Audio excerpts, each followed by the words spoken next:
আল্লাহ তাআলা বলেন মুহাম্মাদুর রাসূলুল্লাহ ওয়াল্লাযীনা মাআহু আশিদ্দাউ আলাল কুফফার রুহামাউ বাইনাহুম তারাহুম রুকআন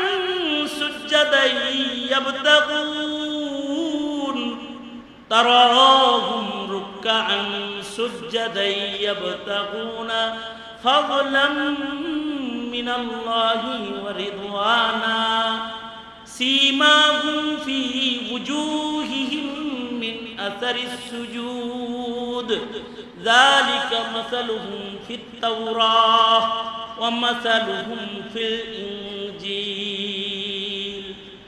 ভালো মানুষদের বর্ণনা কিতাবে থাকা এটা আল্লাহর পছন্দের বিধান। এখন তো গোমাতা কিতাবে পাওয়া যায়, ট্রান্সজেন্ডার কিতাবে পাওয়া যায়, ভালো মানুষের জীবনীগুলো কিতাবে খুঁজে পাওয়া যায় না। এখন বড়দের মহানবী বইয়ে তালাশ করে পাওয়া যায় না, উমর আবু বকর বইয়ে তালাশ করে পাওয়া যায় না। আগে এই কলেজের বইয়ের ভেতরে উমর চিনানো হতো, উমর কবিতা ছিল।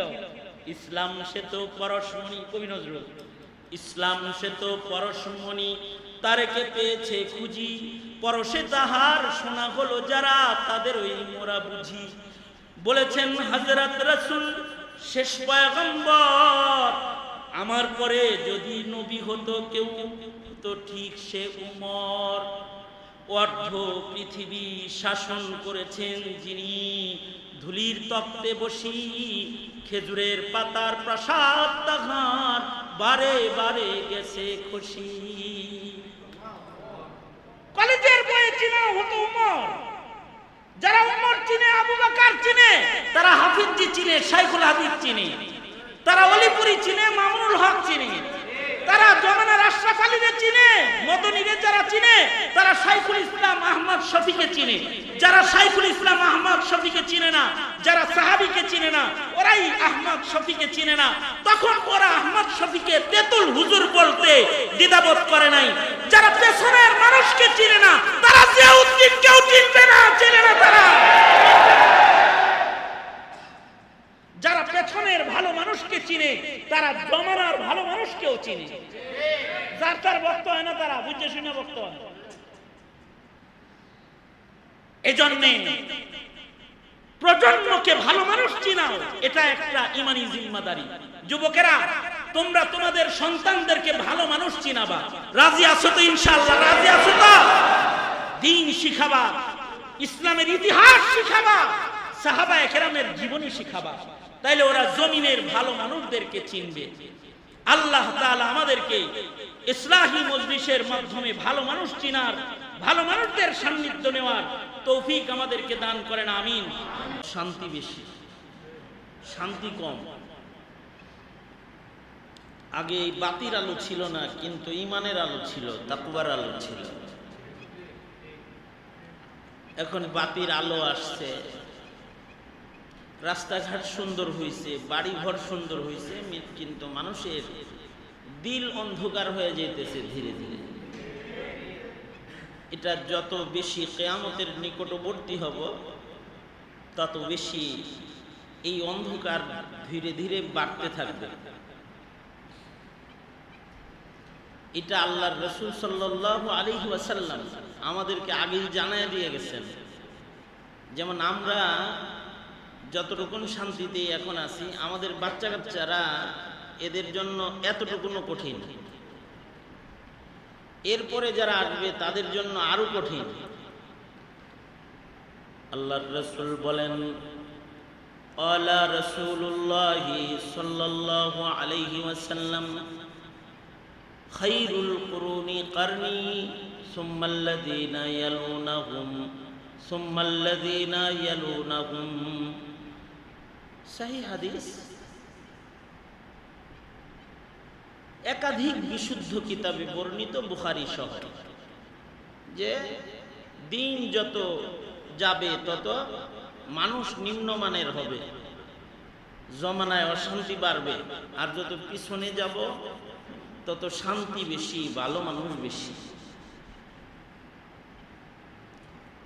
ইমাম হাকিম তিরমিজি রহমতুল্লাহি আলাইহি হাদিস শাস্ত্রের এক মহাপুরুষ ছিলেন। তুরমুজ শহরে ওনার বসবাস ছিল, এই জন্য তিরমিজি। হাকিম তিরমিজি তিনি ডাক্তারও ছিলেন। ডাক্তারি জ্ঞান যেটা মেডিকেল সায়েন্স, এইটাও উনি শিখেছিলেন ওই জমানায়। পৃথিবীতে সর্বপ্রথম অপারেশন কার্যক্রম যেটা, এটা হাকিম তিরমিজি শুরু করেছেন। অপারেশন একটা মৌলবি দিয়ে শুরু হয়েছে, কাটাকাটি অপারেশন। ওই মৌলবি ডাক্তারটার নাম হইল হাকিম তিরমিজি রহমতুল্লাহ আলাইহি। উনি অপারেশন প্রথম শুরু করছেন। এখন তো অ্যানাস্থেসিয়া দেয়, অবাস করে লয়, ইনজেকশন দিয়ে অবাস করে লয়, তো টের পায় না। যেমন আমার এই জেলখানায়, শেখ হাসিনার জেলখানায় এগুলো পচে গেছিল, এই যে দাগ দেখা যায় না, এই পুরাটা পচে গেছিল। তো এইটা জেলখানা থেকে বের হওয়ার পরে অপারেশন হয়েছে, আগেও অপারেশন হয়েছে। এই আমার যে অপারেশন হয়েছে না, আমি নিজে জানি না, আমাকে অজ্ঞান করে করছে, পরে হুশ আসার পরে দেখছি যে অপারেশনটা হয়েছে। কিন্তু আগে তো এই জিনিস ছিল না। হাকিম তিরমিজি ওনার একটা আইসিইউ ছিল। এখন যেমন আইসিইউ আছে, তারপরে এখন যেমন অপারেশন থিয়েটার আছে, ওনারও অপারেশন থিয়েটার ছিল।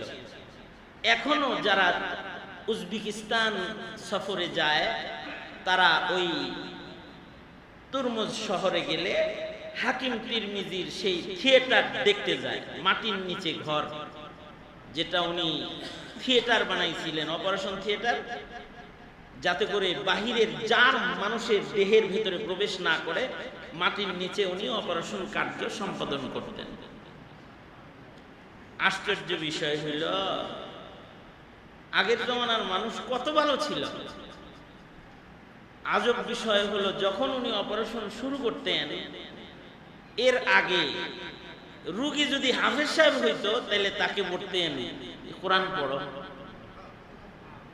তো সে কোরআন তেলাওয়াত শুরু করে দিত। আর তাছাড়া সাধারণ পাবলিক হইলে তাকে বলতেন জিকির করো, জিকির শুরু করায় দিতেন। জিকির করতে করতে মানুষের আগের যুগে জিকিরে তিলাওয়াতে মন কত ছিল। ওই যে হযরত আলীর তীর বাইর করছে তো নামাজরত, নামাজ কত ভালো ছিল। তো হাকিম তিরমিজি তিলাওয়াতে লাগাইয়া দিতেন আর জিকির শুরু করে দিতেন নিজেও, ওনার সাথে রোগীও জিকির করতে থাকতো। জিকির চলতো, অপর দিক দিয়ে অপারেশন শেষ হয়ে যেত, রোগী টের পাইতো না কোন দিক দিয়ে কাটাকাটি করছে। এটা বুঝার জন্য এলাকায় যারা হাজামেরা বাচ্চাদেরকে মুসলমানি করায়, আজাম বেটা আছে না, আজাম বেটা, এখনই না ডাক্তার দিয়া অবাস কইরা তারপরে মানে মুসলমানি করে। কিন্তু এই আমাদের যুগে, যেমন আমার এই মুসলমানি করাইছে যখন, তখন তো আজামে করাইছে। তো দাদা হাত চোখ ধরছে, তো দাদার আবার হাত কাঁপতো, তা আমি চোখের ফাঁক দিয়ে, আঙ্গুলের ফাঁক দিয়ে দেখতেছি সব কি হইতাছে। হাজামে যখন টের পাইছে আমি দেখতাছি, তখন আমারে কয় আমার দিকে তাকাও, তো হের দিকে তাকাইছি।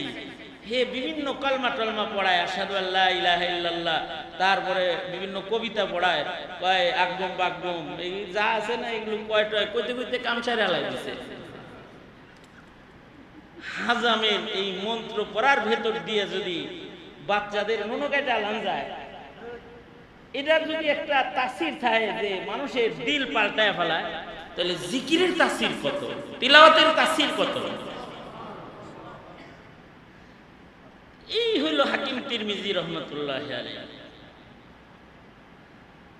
তো উনি যখন নওজোয়ান যুবক, তো হাকিম সাহেব ওনাদের কাছে তো রুগী টুগী আইবই কিছু। একটা যুবতী মহিলা, এলাকার সুন্দরী মহিলা আসছে, বোরকা টুরকা পইরা রুগী সাইজা আইছে। আইসা বলে কি, হাকিম সাহেব আমার রোগটা সেনসিটিভ রোগ, সবার সামনে বলা যাইব না, অন্য রুগীগুলা শেষ হোক, তারপরে আমারটা বলি। হাকিম সাহেব চিন্তা করলেন লজ্জাস্কর কোনো কথা হইতে পারে, সবাই জাগা, তারপরে এই যুবতীরে তার কথা শুনি। যখন সব চলে গেছে, এই রুগী আস্তে করে যে দরজার খিল লাগাইয়া দিছে, খিল লাগাইয়া দিয়ে কয়, আমার তো দেহের রোগ না, আমার হইল প্রেমের রোগ, আমি আপনাকে ভালোবাসি, আপনি আমাকে বিয়ে করে আনলেন, বিয়ের আগে একটা পাত্রীরে দেখতে হয়, এই যে নেন আমার দেখে আলাম, মানে নিজের পর্দা সরাইয়া দিছে। হাকিম তিরমিজি তো চিৎকার শুরু করছে, লা হাওলা ওয়ালা কুওয়াতা ইল্লা বিল্লাহ, নাউযুবিল্লাহ নাউযুবিল্লাহ, কে আছে শয়তান ঢুকছে, এগুলা বলতেছেন। আমার হুজরায় শয়তান ঢুকে পড়েছে। মহিলা ভয়ে তাড়াতাড়ি নিকাব সরাইয়া দরজা খুলে দিছে। লোকজন আসছে, লোকজন বুঝে ফেলাইছে উভয় মুত্তাকি তো, এই কারণে মনে হয় কোনো ওয়াসওয়াসা আসছে দেখে তাড়াতাড়ি রুগীরে যাইতে গা কইছে, এই রুগী যান গা আপনি, হ্যাঁ চিকিৎসা হয়ে গেছে, যাই গা, রুগী গেছে গা। হাকিম তিরমিজি 40-50 বছর পরে যখন উনি বুড়া হয়ে গেছেন, এর থেকে 30 বছর 35 বছর 40 বছর পরে যখন উনি বৃদ্ধ হয়ে গেছেন, চুল দাড়ি পেকে গেছে, দেহ দুর্বল হয়ে গেছে, কিন্তু উনি আসরের নামাজের সময় এই বুড়া বয়সে ওযু করতেছে আর মিসওয়াক করতেছে, ওযুর পানি পাশে আছে, মিসওয়াক করতেছে। মিসওয়াক করতে করতে ওনার দিলটা হঠাৎ করে 35 বছর পিছনে চলে গেছে।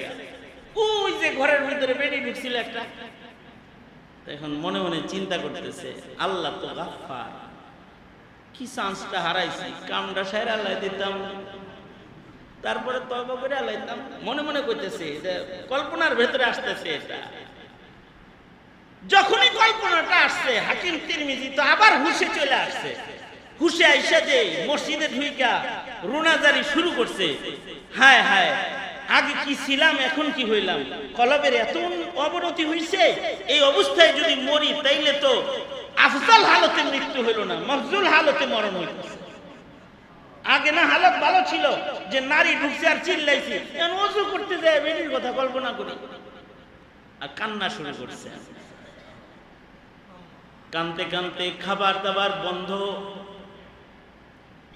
এক পর্যায়ে হাকিম তিরমিজি না খেয়ে রুনাজারি করতে করতে ঘুমায় পড়েছেন। ঘুমের ঘরে স্বপ্নে দেখেন সাইয়্যিদুল মুরসালিন মুহাম্মাদুর রাসূলুল্লাহ সাল্লাল্লাহু আলাইহি ওয়াসাল্লাম আসছেন। আয়েশা বলতেছেন, হাকিম তিরমিজি কাঁদো কেন, এত চিন্তিত কেন? তিরমিজি বলে, আল্লাহর নবী আগে ঈমান ভালো ছিল, এখন খারাপ হয়ে গেছে, এরকম এলাম কে? আল্লাহর রাসূল বলেন, কল্পনা না করছো, কল্পনায় তো আর গুনাহ লেখা হয় না, এত পেরেশান হইছো কেন? তুমি কি গুনাহ করছো নাকি আগের কল্পনা করছো, তাই কল্পনাটাই আসলো কেন? আল্লাহর রাসূল বলে, এটা তোমার দোষ না, তুমি যে নবুয়তের আলো থেকে 30 বছর দূরে সরে গেছো। 30 বছর আগে তুমি নবুয়তের আলোর কাছাকাছি ছিলা, 30 বছর পরে পয়গম্বরের যুগ তোমার থেকে দূরে চলে গেছে, তুমি কিয়ামতের নিকটবর্তী হয়ে গেছো। শুধু তুমি নও, সব মানুষের দিলের হালত কমজোর হয়ে গেছে। এইভাবে কিয়ামত পর্যন্ত সময় যাবে আর মানুষের এরকম অবনতি হইতে থাকবে। আল্লাহর রাসূল তো বলেছেন, আখিরি জামানায় করবে কিয়ামতে মানুষ গুনার কাজকে করাটাই দায়িত্ব মনে করবে, আর নেকির কাজের ব্যাপারে মানুষ মানুষকে নিরুৎসাহ দিবে। এটা শুরু হয়ে গেছে না? দাড়ি রাখলে নিরুৎসাহ দেয়, তুমি বললে কিরে এত তাড়াতাড়ি বুজুর্গ হয়ে গেলি, আর যদি গুনাহ করে তাহলে উৎসাহ দেয়, তোর ফাইন লাগে রে, শেফটা ফাইন হইছে। গুনার কাজে উৎসাহ দেয়। নবীজি বলেছেন, ধীরে ধীরে মানুষের এরকম অবস্থা যাইতে যাইতে এমন হবে যে সকাল বেলায় ইমানদার থাকবে, সন্ধ্যা বেলায় বেঈমান হয়ে যাবে। দিন যাইতেছে, আমাদের কিন্তু ওই অবনতি হইতেছে। কারণ আল্লাহর রাসূল বলেন সবচেয়ে ভালো মানুষ, ভালো যুগ হলো আমার যুগ, আমার সাহাবীদের যুগ। নবীর হায়াতে সাহাবীদের যুগ হলো সবচেয়ে ভালো যুগ। আর এরপরে তাবিঈদের যুগ, সাহাবীদের পরে তাবিঈদের যুগ, তাবিঈদের পরে তাবিঈদের যুগ, এরপরের যুগ আরো দুর্বল যুগ।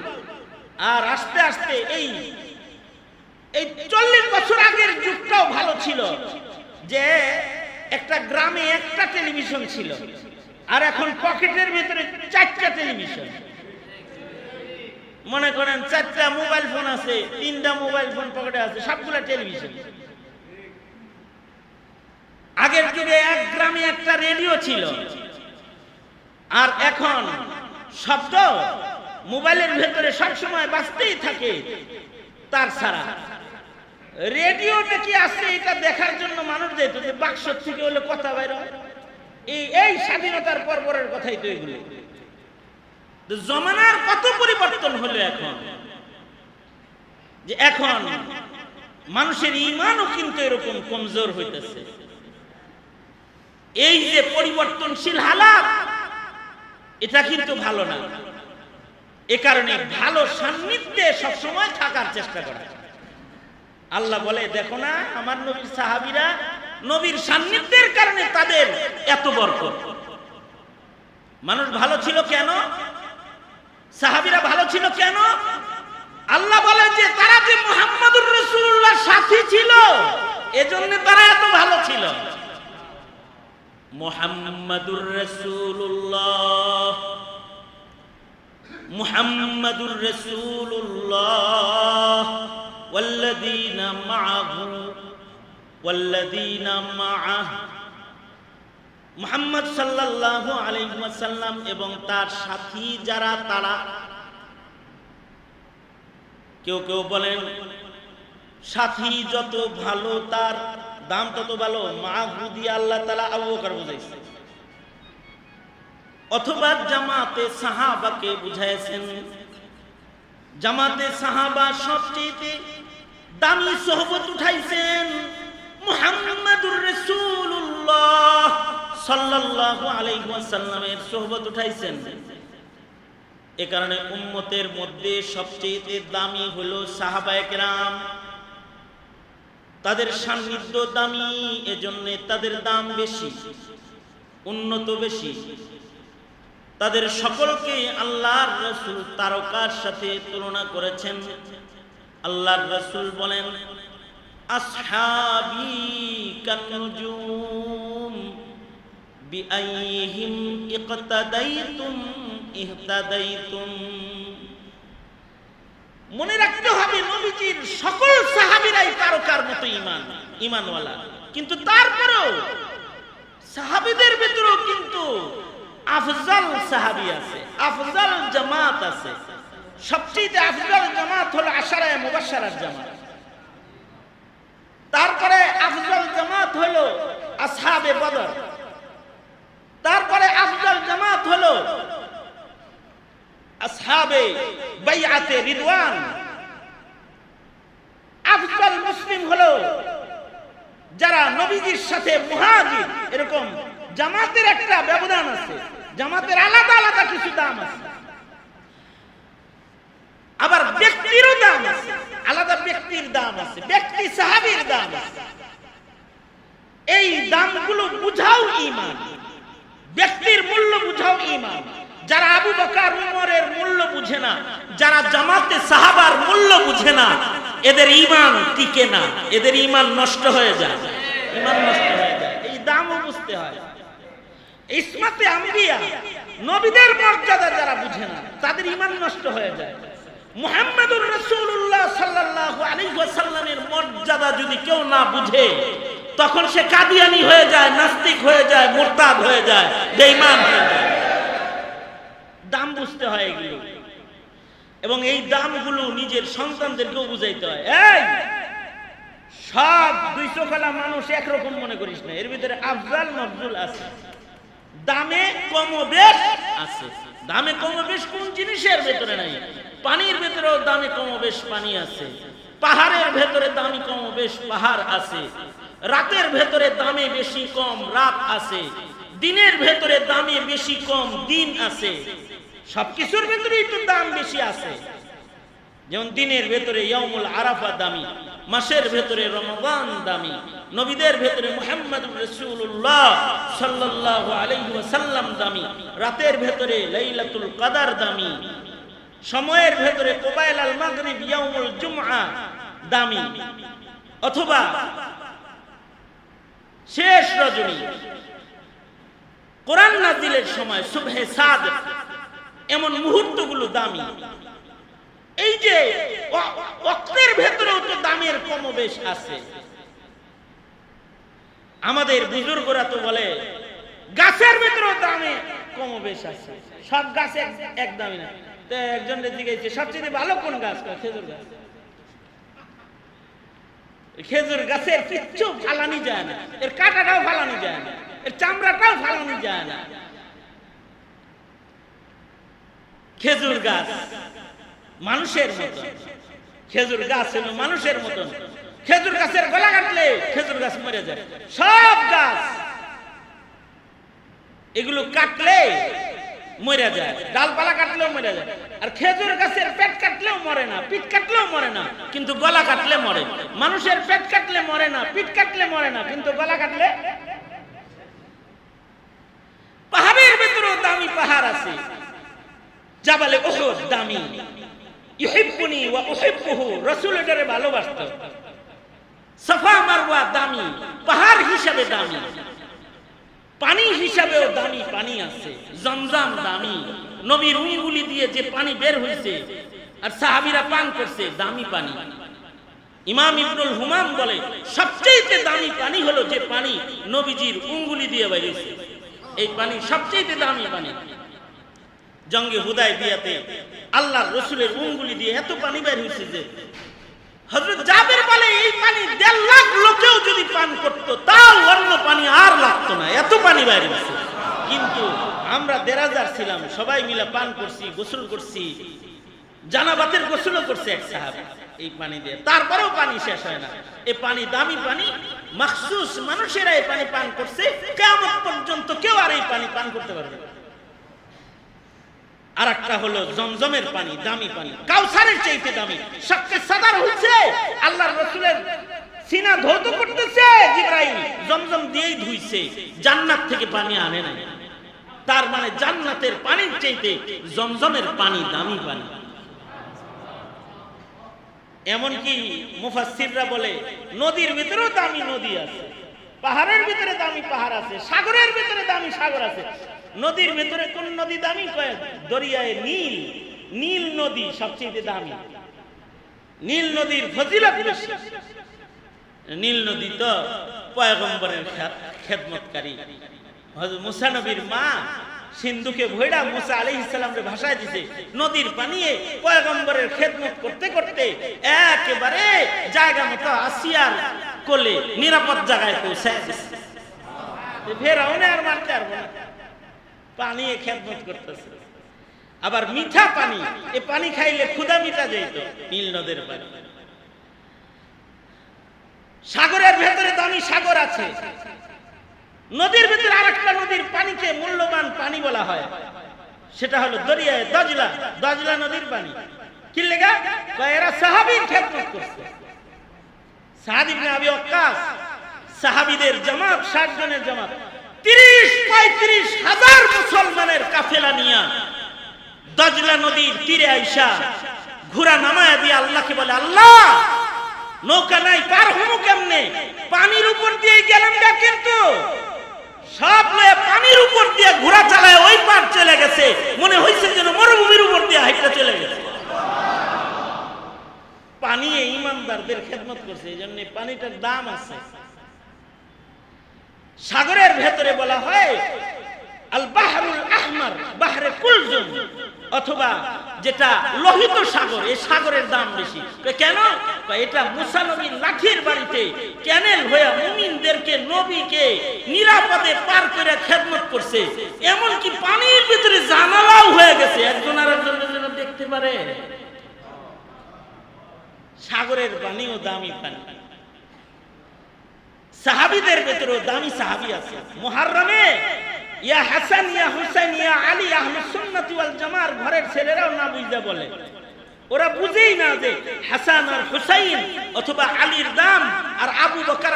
মুহররমে তো উমরও শাহাদাত বরণ করেছেন, উমরের দাম বুঝো না, তাই হযরত উমরের শাহাদাতের কথা স্মরণ করো। অথচ নবীজির সাহাবীদের ভেতরে সবচেয়ে দামি, এই উম্মতের ভেতরে সবচেয়ে দামি হলো আবু বকর। আল্লাহর রাসূল বলেন, লাউ কুনতু মুত্তাখিযান খলিলান বা'দা রাব্বি লাত্তাখাযতু আবা বকরিন খলিলা। আল্লাহর রাসূল বলেন, আল্লাহ সারা জমিনের উপরে কাউকে যদি আমি বন্ধু বানাইতাম, তাহলে আবু বকরকে আমি আমার বন্ধু বানাইতাম। তার মানে হলো মানুষের ভিতরে নবীজির আবু বকরেরই পছন্দ বন্ধু হিসেবে। আবু বকর এত দামি কেন? দামি আবু বকরের সোহবত বেশি, আবু বকরের ইলম বেশি, আবু বকরের আকল বেশি, আবু বকরের আমলের ওজন বেশি, ইখলাস বেশি, আবু বকরের সব ভালো। এ কারণে আবু বকর ভালো, আবু বকরের সোহবত বেশি, নবীজির সান্নিধ্য সবচেয়ে বেশি উঠাইছেন হযরত আবু বকর। আবু বকরের ইলমও বেশি, হাদিস রিওয়ায়াত কোন করছেন, কিন্তু সাহাবীরা সবাই বলে কান আবু বকর আ'লামানা, আবু বকর আমাদের মধ্যে সবচেয়ে বড় আলেম। সব সাহাবীরা একমত, আলেমও বড়। আবু বকরের আকলও বেশি। কিছু মানুষের ইলম থাকে কিন্তু আকল থাকে না। আকল যদি কারোর কম হয়, ইলম থাকার পরেও তার অনেক গলতি রয়ে যায়। এনে আবু বকরের ইলমও বেশি, আবু বকরের আকলও বেশি। আব্দুল্লাহ ইবনে মাসউদ রাদিয়াল্লাহু আনহু বলেন, এই পৃথিবীতে সবচেয়ে বড় আকলমন্দ হলো নবীগণ। নবীদের পরে কিছু মানুষ ফুরসান ফিল আকল, আকলের রাজ্যের বাদশা আছে কিছু মানুষ, যাদের আকলের সাথে দুনিয়ার কারোর আকল মিলবে না, এমন কিছু মানুষ আছে। তাদের ভেতরে কারা কারা আছে উনি কিছু লোকের বর্ণনা দিলেন। ভালো আকল মন্দের ভেতরে একটা ভালো আকল মন্দ হলো আজিজে মিসর। আজিজে মিসর তো নবী না, কিন্তু আজিজে মিসরের আকল বেশি, আকল ভালো। আকল ভালো হওয়ার কারণে গোলামের বাজারে যায় মুসা হযরত ইউসুফ নবীর দেখা চিনা লাইছে আকল দিয়ে। এটা তো আসলে গোলাম না রে, এটা তো আসলে জিনিস, এটা আমাদের উপকারে লাগবে, যত দাম লাগে এটা আমার লয়ে লইছে। নিয়াতি আইয়ানফাআনা, তার দ্বারাই হতে পারে গোটা মিশরবাসীর উপকার হবে, আমরা উপকৃত হব। আও নাত্তাখিদাহু ওয়ালাদা, অথবা আমরা এই বাচ্চাটাকে নিজের সন্তান বানাবো। তার মানে চেহারা দেখে চিন্না লাইছে, এই যে চিনলো যে চেহারা দেখে, এ কারণে আকল মন্দ। এ কারণে কেউ যদি অলি চিনে সে আকল মন্দ। কোন পুলিশ অফিসার যদি চেহারা দেখে ডাকাত চিনে তাহলে সে আকল মন্দ। চেহারা দেখে যদি সে হিরোইন চিনে তাহলে সে আকল মন্দ। চেহারা দেখে যদি কার কাছে অবৈধ মাল আছে এটা বুঝালা তাহলে পুলিশ অফিসারটা আকল মন্দ। আর যে চেহারা দেখা ভালো মানুষ চিনে না, আলেমকে জঙ্গি বলে, ও হলো বেকুব, ও জাহেল, আবু জাহাল, ওর আকল নাই। চেহারা দেখে চিনতে হয়, চিনলেও আকল মন্দ হয়। এ কারণে কে জেনাকার চেহারা দেখেও চিনো না, কে মদ খায় চেহারা দেখে চিনো না, কে বোমা মারতে পারে চেহারা দেখে চিনো না, চেহারা দেখে চিনো না কে রাতের বেলায় নামাজ পড়ে, চেহারা দেখে বুঝো না কে নামাজে দাঁড়িয়ে কোরআনের তিলাওয়াত করে, চেহারা দেখে কি বুঝো না কে আল্লাহর প্রেমে চোখের পানি ঝরায় আল্লাহর কাছে রুনাজারি করে। চেহারা দেখে চিনতে হয়। চেহারা দেখে ভালো মানুষ চিনার নীতিও শিখাইছেন আল্লাহ নিজে। আল্লাহ বলে আমার নবীর সাহাবীরা যে ভালো মানুষ, আর চেহারা দেখলেই বোঝা যায় ফি উজুহিহিম মিন আসারিস সুজুদ, তাদের চেহারার ভেতরে নামাজের দাগ আছে। আল্লাহু আকবার কাবীরা, তারা যে ইবাদত করে চেহারা দেখলে বোঝা যায়। তা আজিজে মিসরের চেহারা দেখে তো বুঝা লাইছে যে এটা সাধারণ না, ইউসুফ অসাধারণ। চেহারা দেখে বুঝছে। এ কারণে ওনাকে বলা হয় ফুরসান ফিল আকল, আকলের রাজ্যের একেবারে সর্বোচ্চ শিখরে অধিষ্ঠিত মানুষ। আরেকজন মহিলা আকলমন্দের কথা কোরআনে বর্ণিত আছে, সেটা হলো শুআয়ব আলাইহিস সালামের মেয়ে সাফুরা। মুসা আলাইহিস সালামের এক নজর দেখেই বাবার কাছে যায় কয়, ইয়া আবাতিস্তাজিরহু, আব্বা এরে ছাড়ুন দেব না, এরে রাখে দেন, কারণ সে আমিন, সে কবি, তার গুণ আছে আব্বা। এ কারণে এই গুণী মেয়েটাও আকলমন্দ। এই আকলের কারণে পয়গম্বরের সন্তান আবার পয়গম্বরের কালিমুল্লাহর বউ হইতে পারছে আকলের কারণে। মহিলা সাহাবীদের ভেতরে খাদিজাতুল কুবরার আকল সবচেয়ে বেশি। এ কারণে খাদিজাতুল কুবরা ফিতনার জামানায় জাহিলিয়াতে মুহাম্মদুর রাসূলুল্লাহ সাল্লাল্লাহু আলাইহি সাল্লামকে বাইর কইরা নিজে বিয়ের প্রস্তাব দিয়া নবী পয়গম্বরের স্ত্রীর মর্যাদার আসন গ্রহণ করছে। আকল। আর উম্মতের ভেতরে আবু বকরের আকল বেশি। আবু বকর রাসূল চিনা লাইছে, মুহাম্মদুর রাসূলুল্লাহ সাল্লাল্লাহু আলাইহি সাল্লামকে চিনা ফেলাইছে আবু বকর। আবু বকর যত চিনছে এত চিনা কেউ চিনে না। এ কারণে আবু বকরের দাম বেশি, আর আবু বকরের ইলমও বেশি। আবু বকরের বুঝও সুন্দর, সর্বোচ্চ সুন্দর ফাহাম বুঝ আল্লাহ আবু বকরকে দান করেছেন। এ কারণেই আল্লাহর রাসূল নিজের হায়াতে আবু বকরকে নিজের মুসাল্লায় ইমামতিতে দাঁড় করায়, আবার জানালায় দাঁড়ায়া আবু বকরের নামাজ নিজের চোখে ইমামতি দেখে গেছে। সব দরজা বন্ধ করে দিয়েছে মসজিদে নববীর, কিন্তু কয় বাবে আবু বকর খোলা থাকবে, এটা বন্ধ হবে না। এখনো বাবে আবু বকর বন্ধ করা হয় না। নবী বন্ধ করে নাই আবু বকরের বাড়ি বরাবর দরজা। আবু বকরের এক রাত্রের আমলের ওজন উমরের গোটা জিন্দেগীর বন্দেগীর চাইতে ভারী। ফজিলত বেশি, আর বুঝ কত, সামাল দেওয়ার ক্ষমতা কত। যেখানে মুহাম্মদুর রাসূলুল্লাহ সাল্লাল্লাহু আলাইহি ওয়াসাল্লামের ইন্তেকাল হয়ে গেল, আর সেইখানে হযরত উমরেরও মাথা গরম। হযরত উমর কি বললেন? হযরত উমর বললেন, কেউ যদি কস যে রাসূল মারা গেছে, গলা কেটে আলো কিন্তু আবু বকর সামাল দেয়। মসজিদের মিম্বরে দাঁড়ায় বলে, ওমা মুহাম্মাদুন ইল্লা রাসূল কদ খালাত মিন ক্বাবলিহির রাসূল। এই মাথা গরম কেন? নবীরা রাসূলরা আগেও এসেছে, মরেছে, ইন্তেকাল করেছে, আমাদের নবীজিও চলে গেছে, ঠান্ডা হও। সব ঠান্ডা হয়ে গেছে। দুই দলে ঝগড়া লাগছে। মুহাজিররা কয় নবীজির পরে খলিফা হবে মুহাজির থেকে, আনসাররা কয় না, খলিফা হবে আমাদের থেকে। ঝগড়ার টেবিলে যায় আবু বকর বলে, ক্বালা রাসূলুল্লাহ সাল্লাল্লাহু আলাইহি ওয়াসাল্লাম আল আইম্মাতু মিন কুরাইশ, নেতা কুরাইশ থেকে হবে।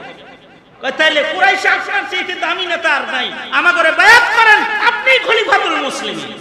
এক মিনিটের ভিতরে ঝগড়া থামায় গেছে। আমরা তো ঝগড়া লাগায় রাখি, আর আবু বকর মিনিটের ভিতরে ঝগড়া থামায়া ফেলা। হযরত আবু বকর আফজল, উত্তম, উম্মতের ভিতরে উত্তম, সিদ্দিকে আকবর তিনি, এবং উপস্থিত উম্মতকে মাসাইল কত সুন্দর শিখায়া দেয়। নবীজির ইন্তেকাল হয়েছে, এবার সাহাবীদের প্রশ্ন, নবীদেরও কি গোসল লাগবে? আবু বকর বলে, হ্যাঁ নবীজিরও গোসল লাগবে, কিন্তু আমাদের গোসলে মাইয়িতের দেহের থেকে কাপড় খোলা হয়, নবীজির কাপড় খোলা হবে না, কাপড় গায়ে রেখেই গোসল হবে, কারণ নবীজির কাপড়ও আফজাল কাপড়, এটা খোলা হইব না, কাপড় গায়ে গোসল দাও। গোসল শেষ, কোথায় গোসল দিব? যেখানে মারা গেছে, যেই শরীরের উপরে ইন্তেকাল করেছে, এই শরীরের উপরে গোসল দিব। নবীজির শরীরের উপরে গোসল দিবে। তাহলে কবর এখন কোথায় হবে? এই শরীর বরাবর পরপরই কবর হবে। শরীর এবার সরাও, খাট সরাও, যেখানে ইন্তেকাল করেছে সেখানে কবর খনন করো। নবীরা যেখানে মারা যায় সেখানেই কবর হয়। সিদ্ধান্ত দিতেছে, কত আকলমন্দ। সাহাবীরা বলে, আবু বকর কি কবর খনন করব? আবু বকর বলে, লাহাদ কবর খনন করো, নবীর লাহাদ পছন্দ। কবর খনন শেষ হয়ে গেলে সাহাবীরা বলে, জানাজা কি হবে না? আবু বকর বলে, অবশ্যই জানাজা হবে। নবীজির জিসমে আতহারকে এখানে রাখো, চলো আমরা সবাই দূরে চলে যাই। সাহাবীরা বলে, খলিফাতুল মুসলিমিন, নবীজির জিসমে আতহার রেখে আমরা দূরে চলে যাব কেন?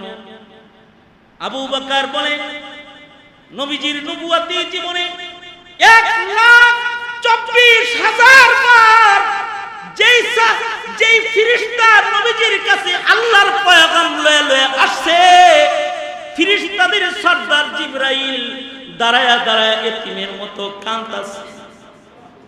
ফেরেশতারা অপেক্ষা করছে, চলো আমরা সরে যাই।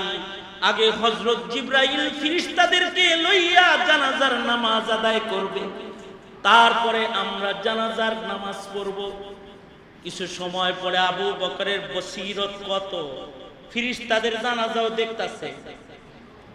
উমরের বসিরত কত, মসজিদে নববীর মিম্বরে দাঁড়ায় দাঁড়ায় লস্করে সারিয়া দেখতেছে। কিছু সময় পরে আবু বকর বলে, ফেরেশতাদের জানাজা শেষ হয়ে গেছে, আসো আমরা জানাজা পড়ি। সাহাবীরা বলে, ইমাম কে হবে? আবু বকর বলে, ইমামুল মুরসালিন হাইয়ান ওয়া মাইয়িতান, ইমাম হয়ে সামনে আছে। এই ইমামের জানাজার ইমাম লাগে না, তিনি নিজেই ইমাম।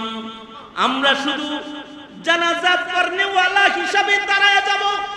ঐতিহাসিক জানাজা হবে, যে জানাজায় ইমাম হবে না কিন্তু মুক্তাদিরা জানাজা পড়বে।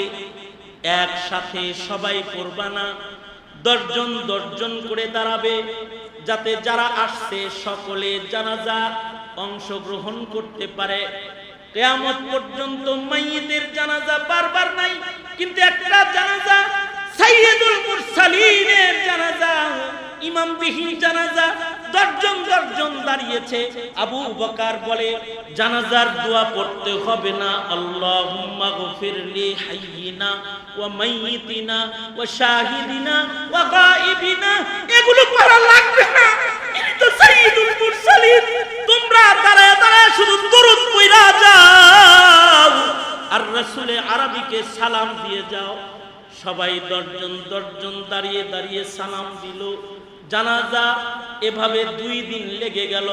সোমবারে ইন্তেকাল হলো, কিন্তু বুধবার রাতে গিয়ে সরওয়ারে দু আলমের দাফন সম্পন্ন হলো।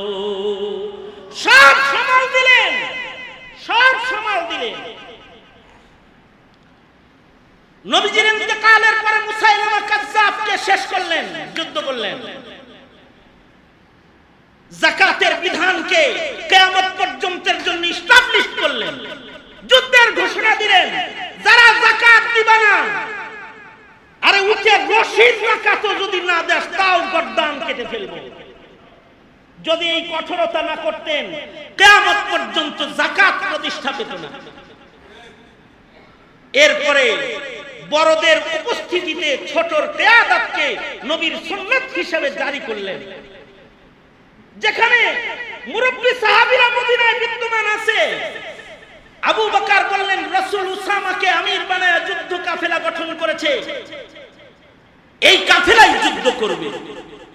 কখনো কখনো বড়দেরকে বসায় রেখে ছোট দিয়ে কাজ নিতে হয়, নবীর নির্বাচন সুন্নাত। সুতরাং উসামাই যুদ্ধে যাবে। ইযহাব ইয়া হাবিবি, যাও হে বন্ধু, তুমি ছোট তাতে কি, তুমি যুদ্ধে চলে যাও। আল্লাহর রাসূলের নির্বাচন তোমার জন্য, তোমার উপরে আল্লাহর রহমত আছে, আমরা দোয়া করব। উসামা যুদ্ধে বিজয় অর্জন করে চলে আসলেন। উসামাকে যদি রাসূল যুদ্ধে আমির না বানাতেন, আবু বকর যদি এটা বাস্তবায়ন না করতেন, তাইলে মোহাম্মদ বিন কাসেমকে 18 বছর বয়সে সেনাপতি বানায়া যুদ্ধ করার জন্য সিন্ধু বিজয়ে পাঠানোর হিম্মত কেউ করতো না, বুড়াসুরা অভিজ্ঞ একটারে পাঠাইতো। তার মানে হলো কিয়ামত পর্যন্ত যোগ্য মানুষ যদি বয়সে কমজোর হয় তাকে সামনে আগায় দিতে হবে, তাকে দিয়েও কাজ নিতে হবে যার কাছে কাজ করার যোগ্যতা আছে। খালি বুড়া তালাশ করা লাগে না, কখনো কখনো জোয়ান দিয়ে কাজ নিয়ে নিতে হয় যদি কাজের যোগ্যতা তার কাছে বিদ্যমান পাওয়া যায়। সিদ্দিক আকবর এই কর্ম বিপ্লবের ধারাকে চালু করে দিয়ে গেলেন। আবু বকর তো আবু বকর, আর আবু বকরের পরেই এই উম্মতের মধ্যে সবচেয়ে দামি হলেন হযরত ওমর। আল্লাহর রাসূল বলেন, লাউ কানা বাদি নবিয়্যুল লাকানা ওমর, আমার পরে কাউকে নবুয়ত দিলে আল্লাহ তাআলা ওমরের নবী বানাইতো। জালালউদ্দিন সুয়ুতী বলে 28 জায়গায় আল্লাহ ওমরের মেজাজ মতো কোরআন নাযিল করেছে, তার মানে ওমরের ইচ্ছা আল্লাহর ইচ্ছা, কোরআনের আয়াত বানায় আল্লাহ জমিনে পাঠাইছে 28 জায়গায়। জোরে আওয়াজ করে বলেন আল্লাহু আকবার। এই উমরও তো মুহররমে শাহাদাত বরণ করেছে, মুহররমের 1 তারিখে, এটা তো কও না। তার মানে আফজাল বুঝো না, মাফজুল বুঝো না। মনে রাখতে হবে হযরত হুসাইন শাহাদাত বরণ করেছেন এই মুহররমুল হারামে।